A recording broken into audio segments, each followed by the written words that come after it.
We need Greenland for national security and even international security, and I said then Canada should be a 51st state. Tariffs might be dominating the headlines this month, but Trump is cooking up something even crazier. Soon, the new T word will be territory. Yep, Trump's talk of annexing allied countries is getting louder, and the world is in a shambles over it. But isn't he just saying stuff again? What would even be the point, and why those countries? It's about time we got to the bottom of this. My name is Guy. Let's get some answers. It's a miracle. Less than 50 days into his new term, President Trump has already healed a fractured society. After being torn apart by culture wars, class wars, and party political divisions, few believed it could be done. But Trump has united the country like never before. I mean, it's not his country, it's Canada, and the nation is only united in opposition to his unwanted advances. But hey, let's not look a gift horse in the mouth. The Canadians are rallying like never before. Hallelujah. Now, when it was reported last November that Trump had suggested to the then Canadian Prime Minister Justin Trudeau at a private dinner that he simply give Canada to the United States, What I'd like to see, Canada become our 51st state. the whole world had a good old chuckle. Heck, doesn't he just say the darndest things? Trudeau later revealed how he himself had a good laugh at the time. He told MSNBC that he'd played along and suggested swapping some of Canada's territory for California or Hawaii. President Trump reportedly didn't see the funny side of that one, but, no harm done. Now, Trump is prone to hyperbole, but he's also famously unpredictable. His public statements and policy pledges often depart from established norms so drastically that the world is left wondering whether or not they should be interpreted literally.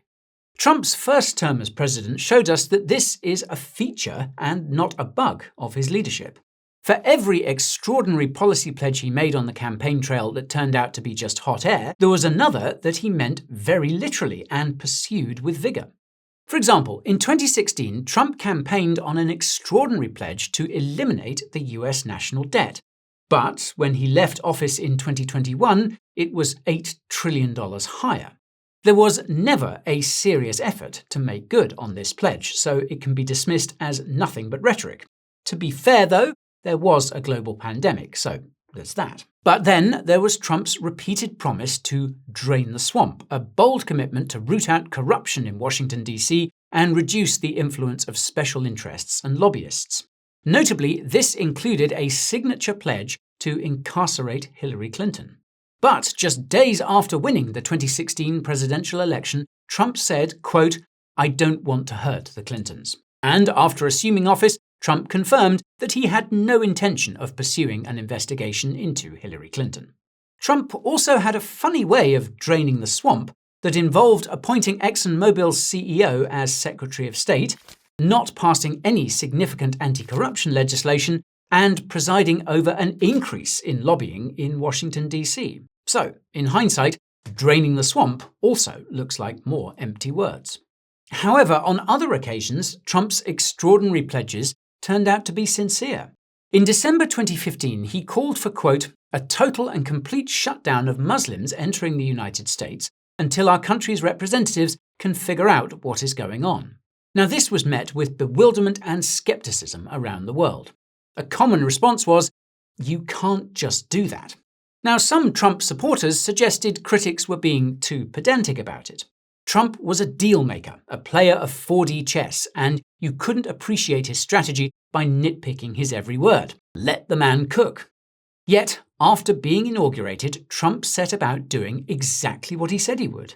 7 days after taking office, Trump signed an executive order enacting what he, his aides, and his critics called a Muslim ban. It banned people from 7 Muslim-majority countries from entering the United States. This began a lengthy back and forth with the Supreme Court, where judges would tell the president, look, you can't just do that, and he would make incremental changes to the ban until it was ultimately accepted in 2018. Here we saw the president not only making good on his word, but doubling down and expending great political capital in order to do so.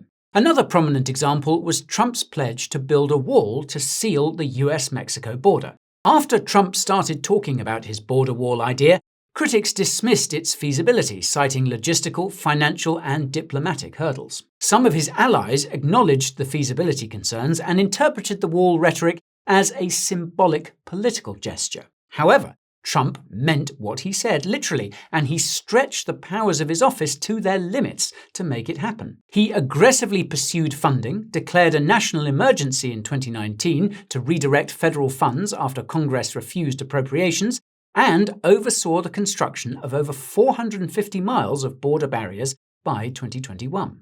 On Trump's first day back in office this year, he pledged to finish building the wall. And just weeks into his second term, he made good on his repeated pledges to introduce massive import taxes on goods from Canada and Mexico. Now, Trump had spoken candidly about his tariff plans for months prior, giving markets ample time to price them in. And yet, when Trump formally announced his tariffs, it sent shockwaves through the markets. In other words, the tariffs had not been priced in, indicating widespread disbelief that Trump would really do what he said he was going to do. So, while Trump has made empty promises before, his record is equally full of extraordinary policies that defy norms of all kinds. When the whole world is saying, hey, you can't just do that, Trump is the guy who goes ahead and does it anyway. And this is why his comments about annexing Canada should be taken seriously and not just dismissed. When Trump's private remark to Trudeau was first reported on last November, it was laughed off.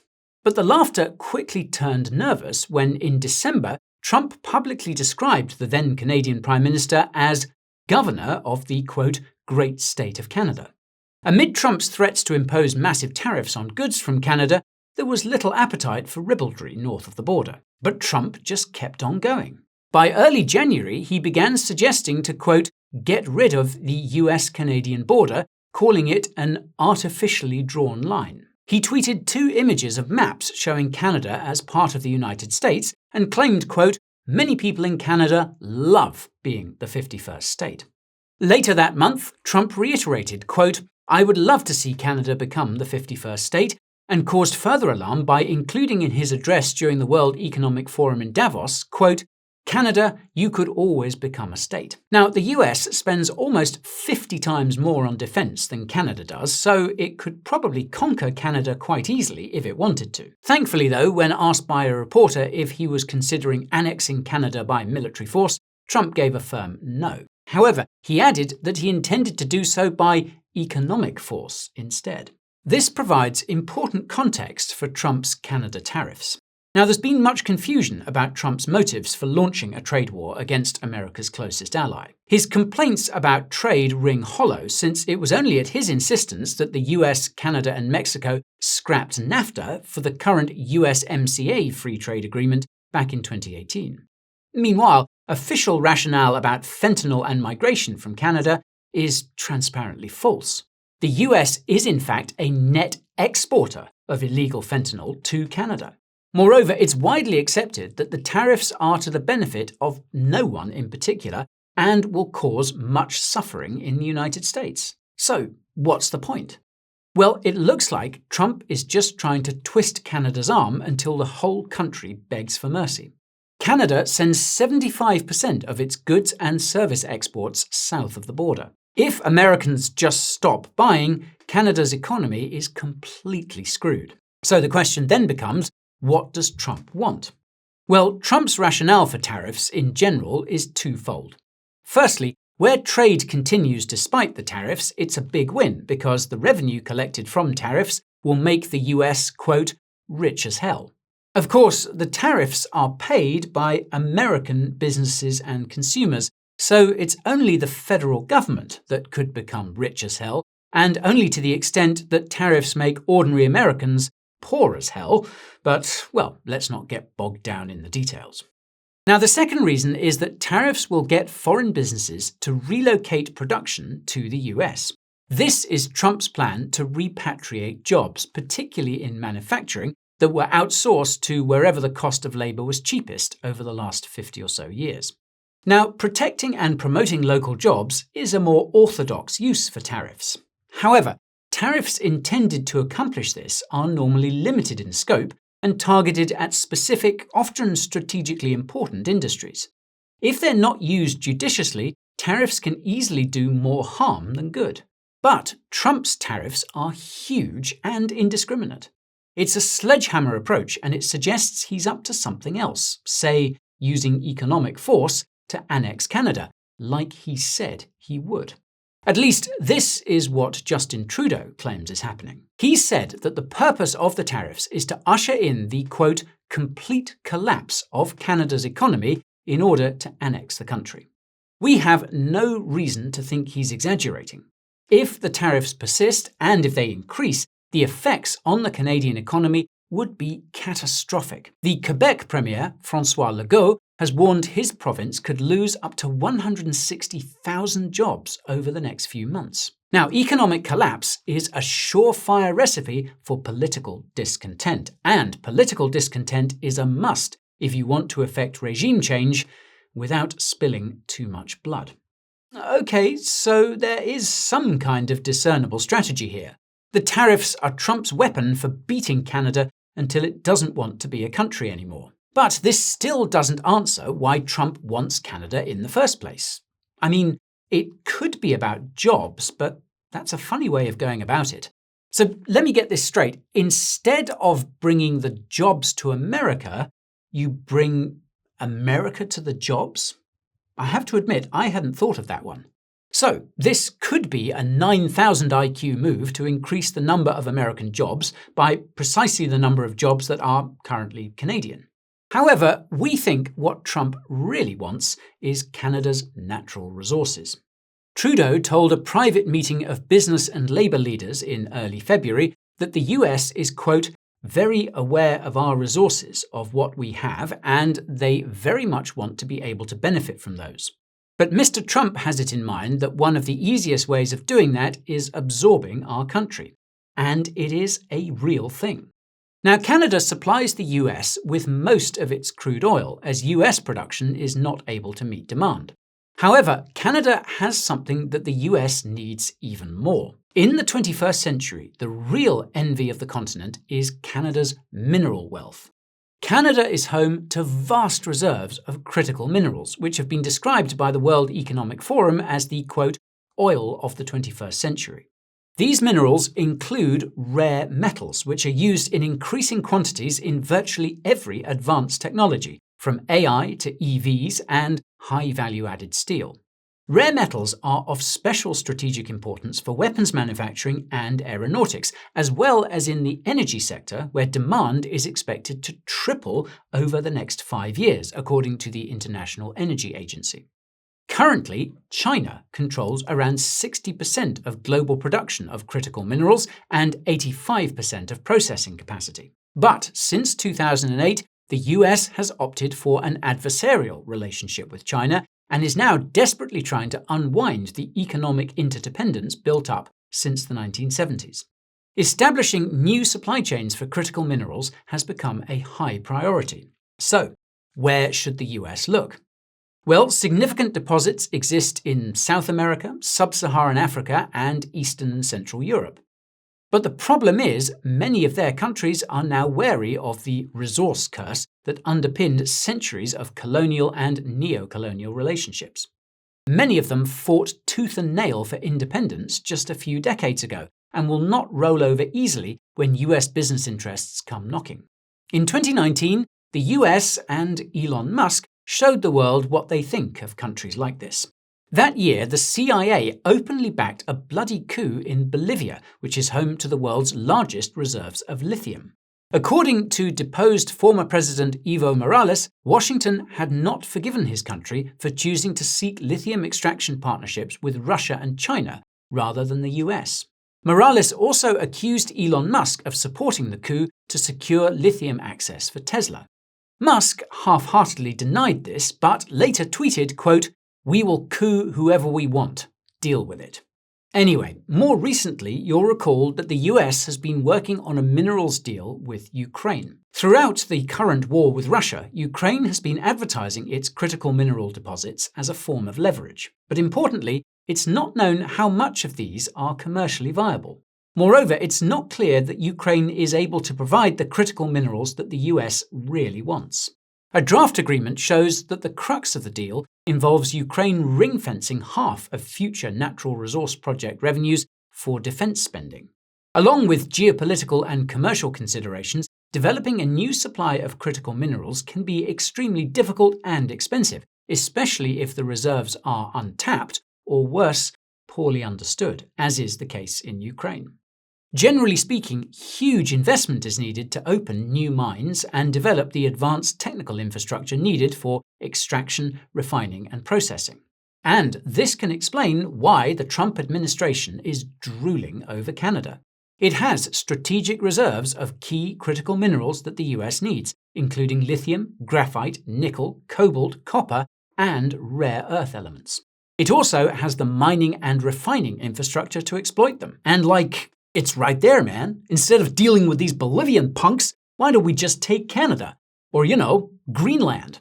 Yes, because it's easy to miss that between all the trade warring and crypto shenanigans, Trump has also been vocal about his desire to get his hands on Greenland, the huge Arctic island that lies off the northeastern coast of Canada.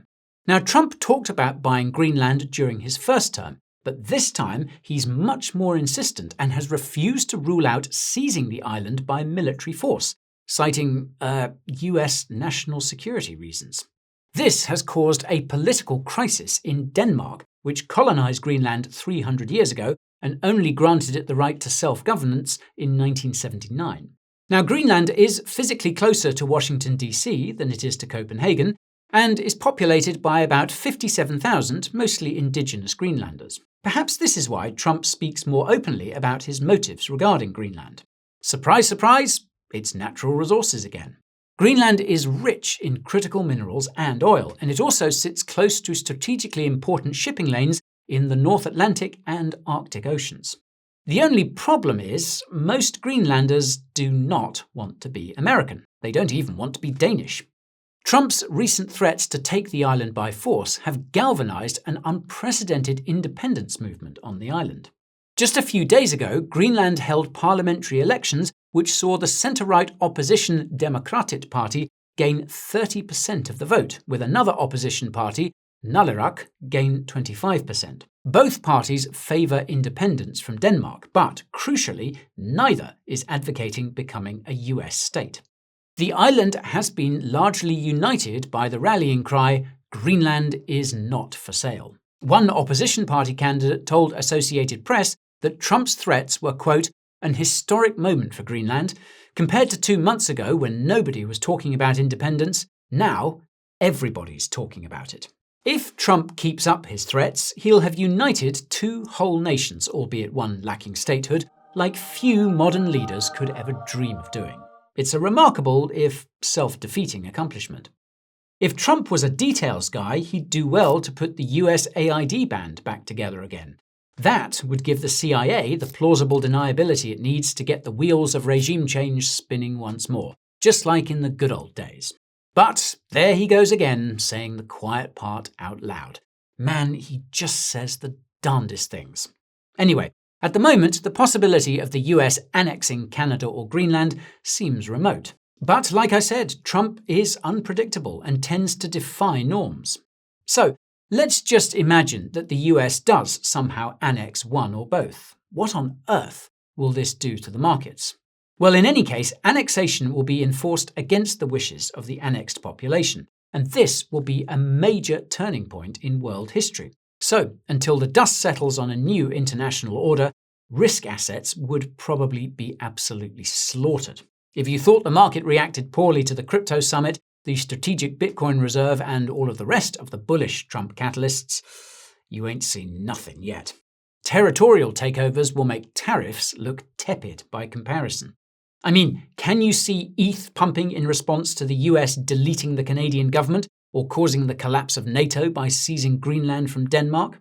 Frankly, I think 3 digits would come pretty quick, and this would be the least of our worries. But do let me know if I'm being too bearish in the comments down below.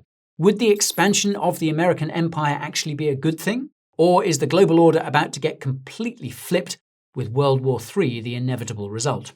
I look forward to reading your takes down below. And if you got something out of this video, conquer that like button, seize the subscribe and declare war on the notification bell so you never miss another upload. As always, thank you for watching, and I'll see you next time. This is Guy, over and out.